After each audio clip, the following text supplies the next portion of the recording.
Foreign experts called in to review the government's national health insurance scheme. More trouble in the F&M as the senator hits out at Butler Turner. This as the party loses one to the PLP.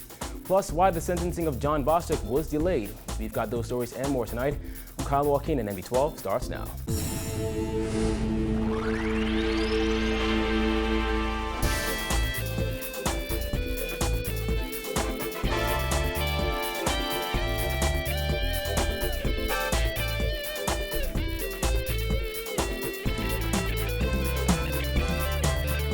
Top of the news tonight, with registration for national health insurance underway and primary care set to roll out in April, Prime Minister Christie said government has invited foreign experts to review the scheme.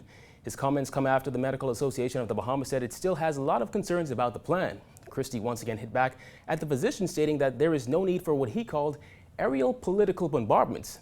Dana Smith reports.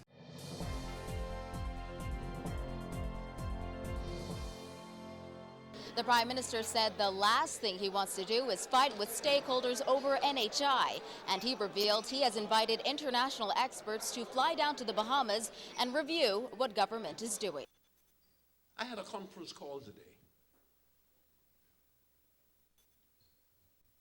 with a group, United Kingdom, Canada, and United States, all on a conference call in the firm here in the Bahamas.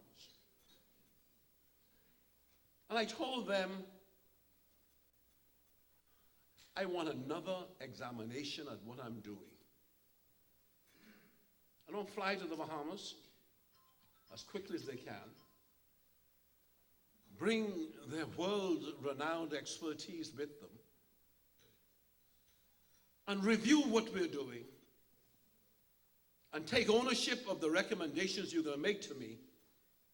Christie would not say who exactly these foreign experts are, but said he invited them to demonstrate that in governance, it is important to listen, review, and decide. His announcement that NHI will be reviewed comes despite the fact that registration has already begun and government continues to move forward with implementation.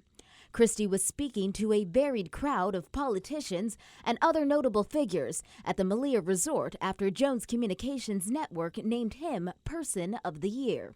His comments came after the president of the Medical Association of the Bahamas hit out at what he said is a lack of consultation on NHI. Dr. Wesley Francis said yesterday a toxic political environment and a lack of education have contributed to a very large information gap, and years of broken promises have led to a global distrust of government. Those comments came after Consultant Physician Staff Association President Dr. Loxley Monroe accused the government of ignoring and marginalizing the views of local doctors. Well, Christie today reiterated statements he made to reporters yesterday, telling attendees there's no need for stakeholders to talk to the government from Mount Olympus, and asked why would any government waste time fighting stakeholders. There is no need in this country for people to talk to the government from Mount Olympus. There's no need for aerial political bombardment. All you have to do is sit in an office in good faith and say, Prime Minister or Minister, I disagree. Why would any government want to waste its time fighting a medical profession or an insurance agency? Christie said, you may say you can defeat them at the polls, and you may be able to do it, but when consultants tell government that 700 people die unnecessarily in the Bahamas, that the country has the highest rate of diabetes in the region, and that some Bahamians live shorter lives as a result of non-communicable diseases, what do they expect a government to do? The Prime Minister said there is absolutely no intention of causing anybody any degree of discomfort, but NHI is undeniably in the best interests of the disadvantaged. Governments work on the best advice given to them. The industry, The doctors may disagree with that advice. But you cannot ever stop a government from executing on a project that is manifestly and undeniably in the best interests of people in this country who are the most disadvantaged. Government intends to implement NHI in phases, with primary care to come in April. Reporting for NB12, I'm Dana Smith. Well, it appears the divide in the FNM is only growing deeper. This time, FNM Senator Lanisha Roll is hitting out at one of her party's own, Loretta Butler Turner. While calling into Guardian Radio show, the conversation with host Shanique Miller Roll minced no words in describing her thoughts on Butler Turner and anyone else who wishes to challenge FNM leader, Dr. Hubert Minnis. The country, Shanique, in my humble opinion, will not support Loretta Butler as leader over Perry Christie. Dr. Minnis is Christie's match, and he will win with the help of God, not man, and all the money in this town and in the world belongs to God. Now, some sitting MPs are, and let's call it as it is, they're jealous. Some are envious of the favor Dr. Minnis has with the masses, and they are in positions of power. And some of them have chosen to misuse their positions of power for self-serving interests. And not in the interest of the country. And so, therefore, they have caused the focus to change. Butler Turner was the only one of the FNM's 9 female candidates in 2012 to win her seat. She went on to be elected as the party's deputy leader, but gave up that post in November of 2014 to challenge Minnis, a challenge she lost.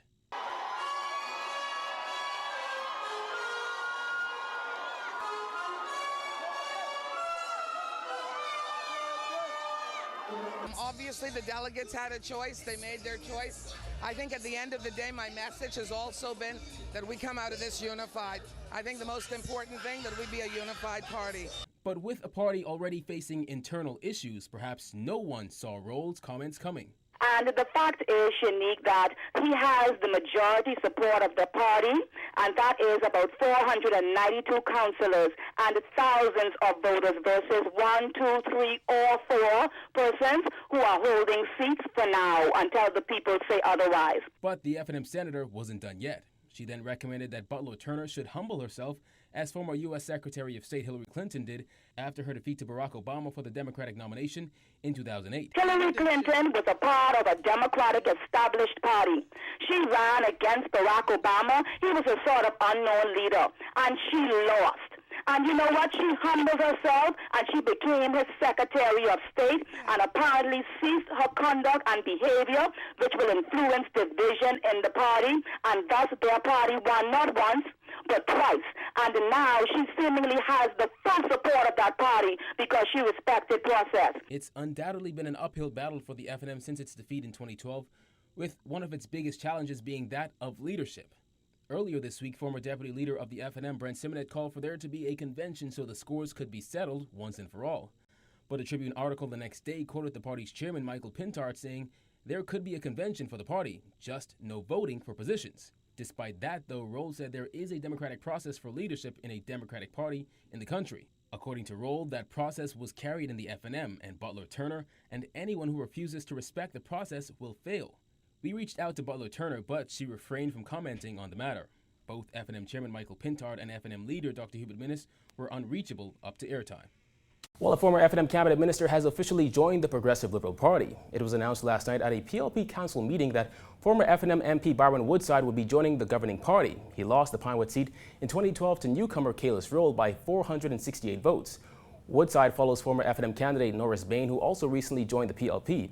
The PLP itself has lost 3 of its candidates to other parties, Dr. Andre Rollins and Redwood Wells to the FNM, and Greg Moss, who established his own party. Well, the sentencing for former Free National Movement Senator John Bostwick has been delayed because of the unavailability of his senior counsel. Last month, Bostwick was convicted of possession of ammunition after a magistrate rejected his claims that he was framed as unconvincing and unbelievable. Simone Davis explains what caused the delay today. Former Minister of State for Legal Affairs Damian Gomez represented Bostwick in court this morning, despite a protest by the Director of Public Prosecutions for Gomez not to represent Bostwick in the matter.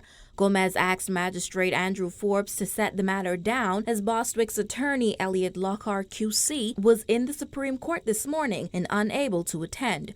Bostwick was also represented by his sister, attorney Lisa Bostwick Dean.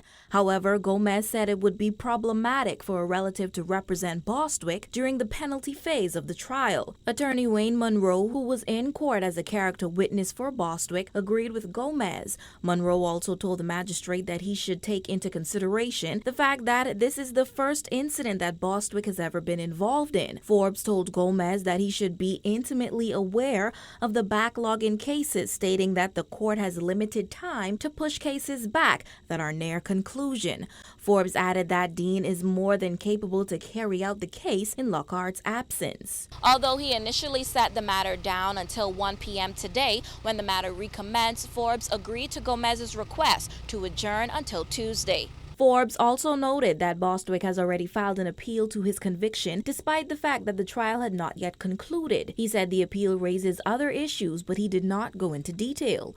43-year-old Bostwick was a senator when he was arrested at the Grand Bahama International Airport on May 17, 2014, after a security screener found a magazine and 10 bullets for a .22 pistol inside his backpack. He was relieved of his post after he refused to resign, saying that demitting office would only acknowledge guilt of the crime. Bostwick was supported in court by his family and friends, including members of the religious community such as Bishop Laish Boyd and Bishop Simeon Hall, and also Montague MP Richard Lightbourne and Bar Association President Ellsworth Johnson. Forbes requested that all outstanding documents in this case must be delivered to him no later than 4 p.m. on Monday to ensure that there is no delay for sentencing on Tuesday.